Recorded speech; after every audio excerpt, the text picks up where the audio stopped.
Aimables téléspectateurs, merci pour votre fidélité à Star 21 TV, la télévision du 21e siècle. Bienvenue dans votre émission Starcom, une émission qui vous permet de décrypter, d'analyser, de comprendre l'actualité sociopolitique. Aujourd'hui, on s'intéresse aux élections présidentielles en Guinée.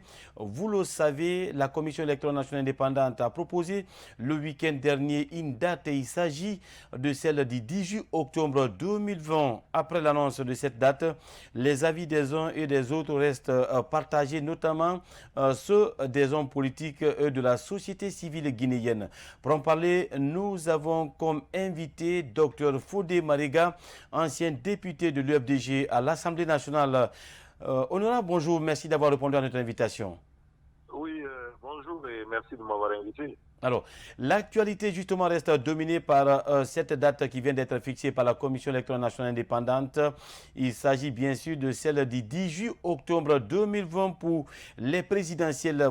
Vous êtes l'un des cadres influents de l'UFDG. Comment vous avez accueilli justement cette proposition de la CENI? Alors, je voudrais vous dire déjà qu'il y a deux choses.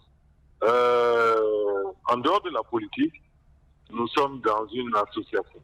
Et je voudrais dire simplement qu'en tant que membre de l'association des victimes du Camp-Boiro, j'ai été choqué et outré après avoir entendu cette date du 18 octobre.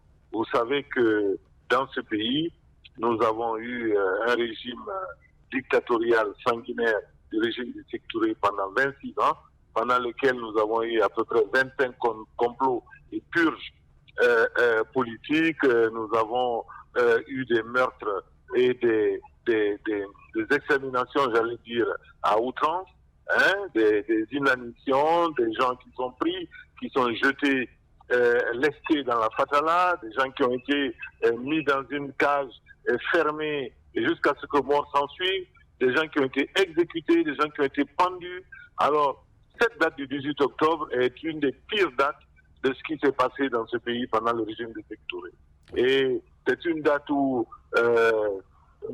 pendant laquelle nous avons eu près de 70-80 cadres qui ont été exécutés le même jour, et ça a été la nuit des longs couteaux, et ces gens ont été exécutés à Kindia, à Conakry, un peu partout dans le pays. Et nous, à l'association des victimes du Camp-Boiro, nous avons deux dates que nous commémorons. C'est le 18 octobre, bien sûr, le 18 octobre 71 et le 25 janvier. Vous vous rappelez, le 25 janvier, c'est surtout les pendaisons qui ont eu au pont du 8 novembre et deux pendaisons dans toutes les préfectures, au moins deux pendaisons dans toutes les préfectures. Oui. Alors nous disons vraiment que pour cette date, déjà, le président de la République, qui a été déjà un condamné à mort par contumace, devait prendre les responsabilités de ne pas accepter cette date. C'est une proposition qui a été mise en place et nous espérons réellement qu'il va se soucier de la mémoire collective et qu'il va se soucier de tous ceux qui ont été exécutés de manière, je veux dire, fallacieuse et vraiment atroce dans ce pays pour que ça reste une date de commémoration. Oui. Au-delà de ça, je disais la date des élections présidentielles, sachant que nous, d'abord, nous n'allons pas aux élections présidentielles sans avoir un certain nombre de revendications, et ces revendications essentielles, je dirais, ce n'est pas l'UFDG seulement, c'est le FMI. C'est d'abord la suppression de ce double qu'il y a eu avec une constitution illégale et une assemblée nationale où il y a des députés qui ont été nommés, et nous disons qu'il y a le fichier électoral qui est encore complètement, j'allais dire, en mauvais état, et qu'il faut réellement que l'on se penche sur ce fichier électoral avant d'aller à des élections. Oui. Alors, parlant du cas spécifique du fichier, on a encore du temps, je crois, le 18 octobre est loin. Vous ne pensez pas que le fichier soit assaini bien avant le 18, puisque je crois qu'on a encore le temps. C'est le gros morceau du problème, l'assainissement du fichier électoral. Écoutez, le gros morceau du problème, vous savez qu'on ne parle de ce fichier depuis combien de temps? Et vous savez que l'UFDG, disons, les grands partis de ce pays n'ont pas participé aux élections législatives. Oui. Du simple fait que ce fichier était complètement je vais dire que c'est un fichier fallacieux et un fichier qui ne reflète pas justement comment on appelle ça, le nombre le recensement n'a pas été fait correctement et nous avons un fichier avec des millions d'individus qui sont, j'allais dire, mal recensés et surtout, le recensement n'a pas été fait correctement sur toutes les années du territoire. Donc vous avez déjà ce problème au niveau du fichier. Bien sûr qu'on a le temps, mais le temps qu'on quitte, il faut que les gens s'appellent justement à régler ce problème du fichier-là. Parce qu'il faut qu'on en discute, il faut que les gens s'asseyent, et on a un audit qui a été fait. Cet audit a été fait par le PNUD, a été fait par la communauté internationale qui a déjà acté du fait que c'était un fichier qui n'était pas conforme et qui ne permettait pas justement d'avoir une élection inclusive, une élection, comment on appelle ça, transparente.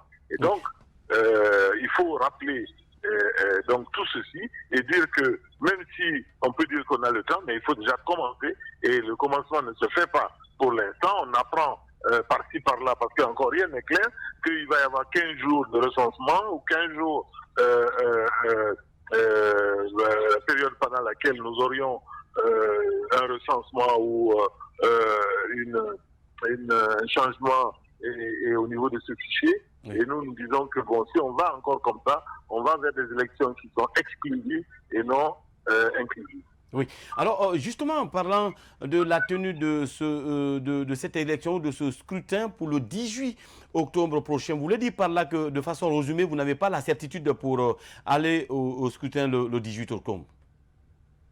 Non, pas du tout. Okay. Pas du tout. Mais parce que vous savez très bien que, est-ce que vous avez, vous, ce que nous semble en face de vous? Est-ce que vous savez qu'est-ce qui s'est passé? Est-ce qu'on a réglé les problèmes pour permettre d'avoir une élection transparente?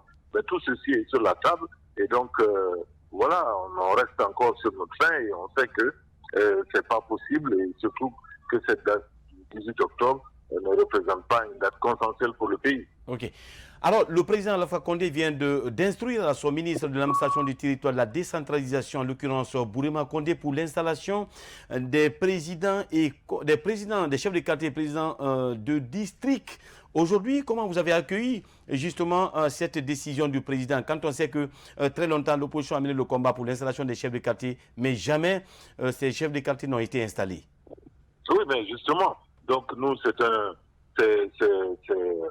on a reçu cette nouvelle comme une nouvelle, j'allais dire, assez banale parce que il était temps en fait que l'on s'attelle à mettre, qu'on s'attelle à mettre en place ces chefs de quartier et ces présidents de district, c'est toutes les candidats du territoire. Et il ne s'agit pas que de ça. Vous savez qu'il y a eu les élections régionales et qu'il y avait des quotas aussi pour mettre les régions et tout ce qui concerne l'exécutif régional. Tout ceci devait être fait depuis très longtemps. Nous avons eu des tergiversations qui n'en finissent pas. Et jusqu'à présent, on n'a pas une clarté sur le mécanisme dans lequel ça doit être fait. Donc, ce sont des mesures qui aujourd'hui servent à la limite presque comme des appâts pour nous permettre vraiment de travailler. Mais qu'à cela ne tienne, nous avons dit de toutes les mille manières, nous allons nous mettre, c'est sûr, au travail. Mais voilà, il faut que ce soit fait de manière claire, transparente et que l'on puisse avoir vraiment nos représentants. Vous savez qu'à l'intérieur, il y a déjà des préfets qui commencent à débarquer, des chefs de quartier et qui commencent à enlever. Moi, je vois à Dingirai où le préfet, Lamarana, a déjà suspendu un chef de quartier, un président de district à sa guise. Et donc, c'est une alpha-gouvernance que nous connaissons. Oui. Et donc, nous sommes sereins et nous sommes vraiment à l'écoute de ce qui va se passer. Et bon, c'est une nouvelle que nous dirons simplement, enfin, on la met en place. Oui. Alors, justement, vous avez autre actualité, c'est par rapport justement à ce remaniement du président de la République le week-end dernier. Alpha Condé a procédé à un remaniement où la quasi-totalité des ministres ont été reconduits dans les fonctions. Comment vous analysez ces décrets du président Alpha Condé? Oh, vous savez que ça, c'est des non-événements. on change de décret, on change de ministre, on change de truc à longueur de journée. Oui. Vous savez déjà que lorsqu'il a été élu, disons, président de la République en 2010, vous avez vu comment le gouvernement a été mis en place. Oui. Tous les jours, tous les 2 jours, on avait le décret d'un ministre, d'un deuxième ministre. Bon, c'est une gymnastique qui se fait habituellement en fonction des différentes personnes qui sont influentes au niveau du palais de la République.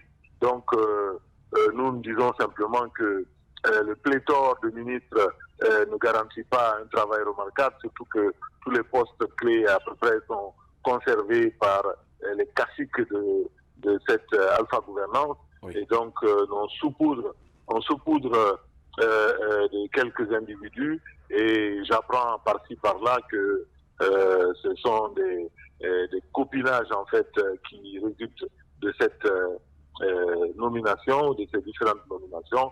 Et en plus de ça, nous avons un deuxième gouvernement bis au niveau des ministres conseillers au niveau de la présidence. Il ne Oui. peut pas se séparer d'eux parce qu'il estime que ça va être intéressant pour lui pour les campagnes électorales futures, et que donc voilà, c'est alourdir le fonctionnement de l'État.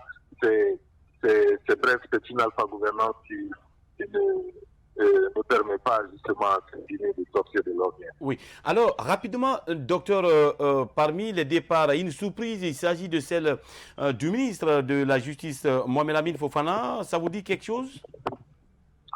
Oh, écoutez, je pense que, a priori, c'est quelqu'un qui avait 2 postes. Oui. Donc, je pense qu'il va reprendre son poste habituel de représentant du chef de l'État dans les institutions. Et on veut aussi, je suppose, le faire payer en fait la falsification de la Constitution, parce qu'il semble qu'il soit un des acteurs majeurs de cette falsification. Mais moi, je dirais simplement que ça n'a ni queue ni tête.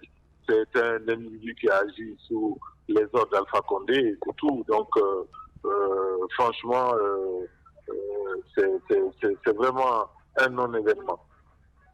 Oui. Alors, gardez la ligne avec... voilà. Rapidement, je ne sais pas, par rapport justement à ces élections ou à la reprise des manifestations sur l'ensemble du territoire national, est-ce que avez-vous un message particulier à lancer justement à l'endroit du peuple guinéen, docteur Fodé Mariga? Oui, mais moi je voudrais dire simplement que dans un premier temps, le 18 octobre est une date sacrée dans ce pays. C'est une date qui a été marquée par des événements uniques de destruction, de tueries et de massacres de populations guinéennes, et que cette date du 18 octobre devrait déjà être annulée pour ne pas faire des amalgames. Deuxièmement, je dirais que en ce qui concerne les marches et les manifestations du FNDC, nous sommes à l'écoute de ce qui va se passer. Nous demandons au peuple du Guinée vraiment, à l'instar de ce qui se passe au Mali, de réagir, de se lever, de montrer qu'il n'y a pas de problème ethnique dans ce pays, il n'y a pas de division ethnique, et qu'il n'y a qu'une instrumentalisation des populations, et que tout ce que l'on voit, c'est une violence, une violence unique du pouvoir sur les concitoyens. Donc, il faut qu'ils comprennent que si la situation qui prévaut aujourd'hui en Guinée est une situation qui est vraiment catastrophique, il faut qu'ils montrent, comme le peuple malien, un courage, une unité qui permettent vraiment de montrer que cette situation ne peut perdurer. Nous, nous disons simplement que le président Alpha, donc, qui a pu avoir, j'allais dire, une constitution à sa mesure, une constitution illégale, avec une représentation nationale qui, au lieu d'être, comment on appelle ça, au lieu d'être élu, est nommé. Et je dirais que donc il faut que le peuple de Guinée comprenne que cette situation doit changer et qu'il doit faire acte de présence vraiment massif lors des manifestations du FNDC pour montrer le chemin et dire au président Alpha que cette alpha-gouvernance-là, elle est maintenant pénible et qu'il faut que ça cesse. Docteur Fodé Mariga, merci d'avoir répondu à nos questions ce matin. Merci beaucoup de m'avoir invité. Voilà. Alors, aimables téléspectateurs, nous vous proposons un reportage de SAR 21 TV, la télévision du 21e siècle, concernant bien sûr cette date du 10 juillet octobre prochain fixé bien sûr par la Commission électorale nationale indépendante par rapport à la tenue de ces élections présidentielles. On se retrouve dans un instant. À un léger réaménagement du gouvernement. Dans un décret lu dans le média d'État, vendredi 19 juin 2020, le président Alpha Condé a nommé une nouvelle équipe gouvernementale partiellement recomposée. Le même décret précise la création de plusieurs départements ministériels. Pour Fodé Mohamed Souma, la Guinée n'a pas besoin d'un nombre pléthorique de ministres pour un décollage économique. Dans les plus grandes démocraties, vous avez 5 ministres, 10 ministres, 12 ministres, que ce soit les États-Unis, l'Allemagne, la France, un peu partout. Eh bien, un petit pays comme nous avons une quarantaine de ministres et au-delà, nous sommes le seul pays au monde à avoir des ministres en dehors du gouvernement. Quand vous voyez le nombre de ministres rattachés à la présidence, le nombre de conseillers ministres, je trouve que c'est déplorable. En tant que gestionnaire et financier, j'ai horreur du gaspillage. Et je crois que la première poche d'économie, c'est d'abord le train de vie de l'État. Il faudrait que le président Alpha Condé comprenne que c'est un vecteur, c'est un appel d'air lorsque vous montrez un exemple de bonne gestion. Ça, c'est la première chose. La seconde, vous ne pouvez pas fustiger un gouvernement, constater l'échec de ce même gouvernement et le reconduire en totalité. Je trouve qu'on va assister à du bis repetita, on reprend les mêmes, on recommence avec le même résultat et donc c'est la Guinée et les Guinéens qui vont encore payer un lourd tribut. La paix et la quiétude sociale sont les gages de développement dans un pays. D'où la nécessité pour les décideurs de cultiver l'harmonie et de la fraternité, poursuit le président de la Jussie. Il faut aujourd'hui ce que j'appellerais une rupture totale avec tout ce que nous avons connu à ce jour. Il est temps que les Guinéens se réveillent à travers une conscience citoyenne pour que nous allions vers, non pas le changement prôné depuis longtemps, mais une rupture avec ces systèmes maléfiques moribonds qui ne fait que nous enfoncer dans des lendemains incertains. Aujourd'hui, on fixe des dates comme on veut, il n'y a pas de chronogramme. C'est-à-dire que tout le monde sait qu'on va vers l'inconnu, mais tout le monde avance quand même. Je trouve que c'est regrettable pour un pays de ne pas avoir de visionnaire, de ne pas avoir de plan d'ensemble de développement et de continuer à tourner en rond. Nous allons nous retrouver dans quelques temps encore avec des manifestations de rue, avec la contestation. Tout simplement, on n'a pas tiré les leçons du passé. Le président de la République, ce que je lui demanderai, je lui ai écrit personnellement, je l'ai posté, il n'a qu'à libérer les personnes arrêtées. Ça ne sert à rien de continuer à faire monter cette tension, surtout que le FNDC a posé un préavis pour le 8. Je crois qu'il faut désamorcer cette bombe et il faut savoir pacifier cette accalmie. Depuis son avènement à la tête de la magistrature suprême, le président Alpha Condé manque de tactique et de rigueur dans le choix des membres de son gouvernement, fustige le 5e vice-président de la 9e législature guinéenne. L'émission Starcom se poursuit sur ce plateau de Star 21 TV. Vous avez suivi justement ce reportage de la rédaction politique concernant bien sûr l'actualité sociopolitique en République de Guinée.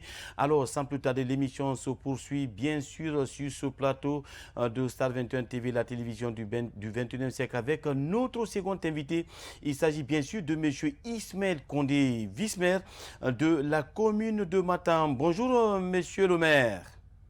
Bonjour à vous et bonjour aux téléspectateurs de Star TV. Merci d'avoir répondu à notre invitation. C'est moi qui vous remercie. Alors, l'actualité reste justement dominée par cette date proposée par la Commission électorale nationale indépendante le 18 octobre pour aller aux élections présidentielles. Vous êtes homme politique, vice-maire de la commune de Matam. Et comment vous avez accueilli justement cette proposition de la CENI? Écoutez, c'est sans surprise que la CENI, comme d'habitude, est dans son rôle de proposition de date. Mais ce qui me désole dans cette histoire de proposition de date par rapport au 18 octobre, c'est que la CENI, les acteurs qui sont en charge d'organisation des élections en Guinée, eux-mêmes, ils savent que la date du 18 octobre est intenable pour plusieurs raisons. Oui.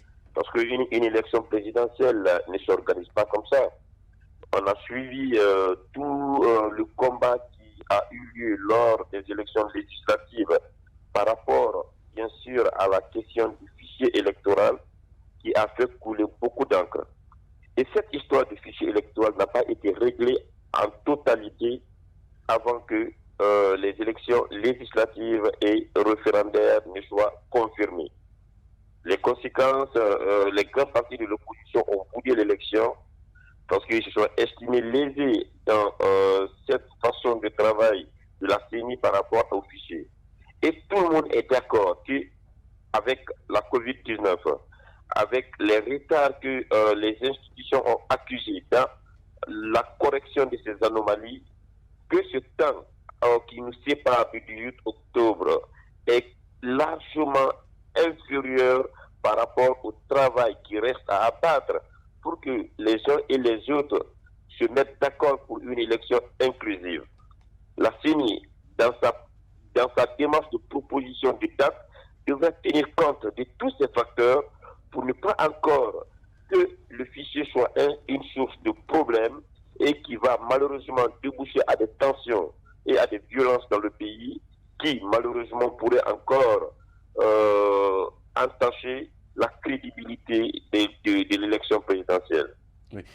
Monsieur le maire, vous voulez dire par là que vous n'avez pas la certitude pour la tenue justement de cette élection le 18 octobre, puisque vous avez évoqué déjà plusieurs problèmes, notamment l'assainissement du fichier électoral.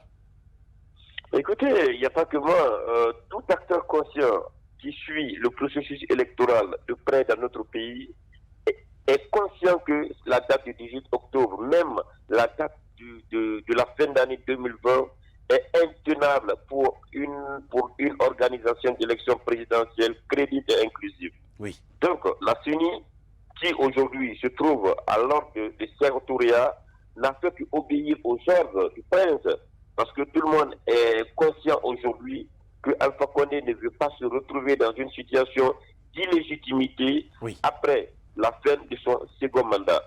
Donc, c'est deux choses une. Soit faire les choses de la meilleure manière qui pourrait malheureusement déboucher à une transition, parce que l'opposition ne va pas plus reconnaître le pouvoir de Alpha Condé en tant que président de la République, mais de faire les choses dans les règles de l'art pour que le pays soit apaisé et pour que l'élection soit inclusive et crédible.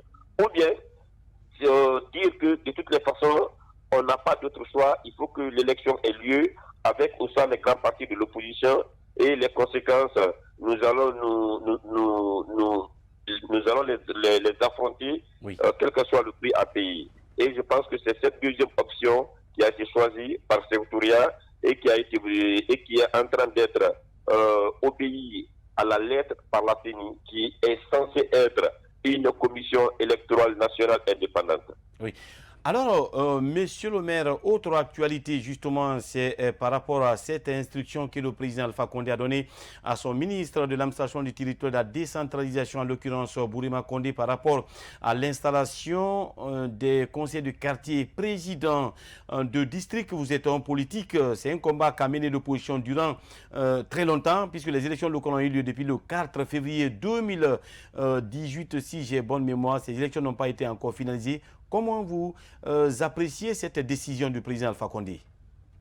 Écoutez, je suis un des acteurs de ce processus parce que vous n'êtes pas sans savoir que j'étais candidat pour l'élection communale du 18 février 2018. Donc, nous avons dénoncé la manière dont le code électoral a été voté à l'Assemblée nationale et par la mouvance et par les grands partis de l'opposition. En Guinée, malheureusement, nous n'apprenons pas de nos erreurs. L'opposition et la mouvance, il réside aujourd'hui un crédit de confiance entre l'opposition et la mouvance. Ça pousse l'opposition à boucher le bouchon à un niveau, même eux, ils ne pourront pas récupérer à l'avenir. C'est ce qui se fait faire. Et on a voté un mauvais code électoral.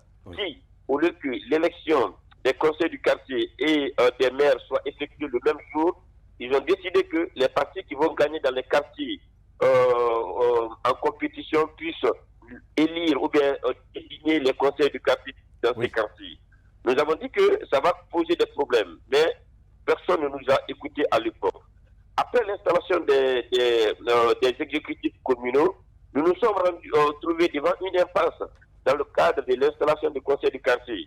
Pour la simple raison que, comme aucune élection n'est parfaite, il y a eu des quartiers où la CENI a jugé nécessaire que l'élection n'a pas eu lieu dans les conditions de l'art dans ces quartiers. Donc le vote a été annulé dans ces quartiers. Donc il fallait faire quoi? Il fallait installer certains conseils du quartier et laisser d'autres. Ce qui allait être une violation du code électoral, parce que le code électoral est clair. Tous les conseils électoraux doivent être installés le même jour. De négociation en négociation, nous nous sommes rendus compte que nous sommes devant une situation d'impossibilité qui aujourd'hui nous a pris 2 ans après l'installation des exécutifs communaux et des conseillers locaux. Et jusqu'à présent, les chefs de quartier ne sont pas installés. Moi, je suis vice-maire d'une commune comme Matam. Nous avons des chefs de quartier qui sont décédés, les adjoints sont décédés, des quartiers aujourd'hui qui n'ont pas de conseil du quartier. Ça nous crée beaucoup de problèmes dans les municipalités. Oui. Malheureusement, nous n'avons pas de solution. Et la solution que vient de proposer le gouvernement en ordonnant son ministre de l'administration du territoire d'installer les chefs de quartier, moi, je ne sais pas sur quelle base ces chefs de quartier sont installés. Est-ce que par décret du ministre, ou bien par arrêté du ministre, ou bien par l'application du code électoral? Je suis complètement confus. Et malin pourra dire ce qui pourrait être fait, ou bien ce qui pourrait se passer au niveau de l'installation du conseil du quartier. Okay. Moi, franchement, je suis complètement confus et je ne sais plus à quel sein nous vouler par rapport à cette histoire d'installation des conseillers du quartier. Oui. Alors, rapidement, monsieur le vice-maire, rapidement, le président de la République vient de procéder à un remaniement ministériel, pas eu assez de départ. Est-ce que êtes-vous surpris de cette sortie du président de la République? Est-ce qu'on peut s'attendre à un résultat de cette équipe gouvernementale? Mais écoutez, après les élections législatives et référendaires, avec l'implication de tous les ministres dans ce processus électoral, je voyais mal, à la veille d'une élection présidentielle, le président de la République se trouve dans une situation fâcheuse avec certains ministres qui ont mouillé le maillot. Donc c'est sans surprise que les ministres qui ont beaucoup plus mouillé le maillot pour que ces 2 élections aient lieu ont été récompensés. Oui. Donc il n'y a rien du neuf sous la toile. On reprend les mêmes et on recommence. Et il ne faut pas qu'on s'attende à un résultat différent. Okay. Parce que c'est une règle mathématique qui, quand vous prenez les mêmes et que vous faites la même formule, vous trouverez toujours le même résultat. Donc, je n'ai même pas vu l'utilité de ce mini-remaniement parce que c'est la même action qui continue, c'est le même chef du gouvernement qui continue. 90% des ministres ont été reconduits et ceux qui ont été enlevés de leur portefeuille ministériel se sont retrouvés à la présidence. Donc, franchement, c'est sans surprise que j'ai vu les noms qui ont été quittés dans ce mini-remaniement. C'est la politique d'Alpha Condé, malheureusement. Okay. Monsieur Ismaël Condé, vice-maire de la commune de Matam, merci d'avoir répondu à nos questions ce matin. Je vous remercie. Alors, aimables téléspectateurs, ainsi prend fin cet entretien. On avait comme invité M. Ismaël Condé, vice-maire de la commune de Matam. Nous vous souhaitons une excellente suite de programmes en compagnie de Star 21 TV, la télévision du 21e siècle. À bientôt.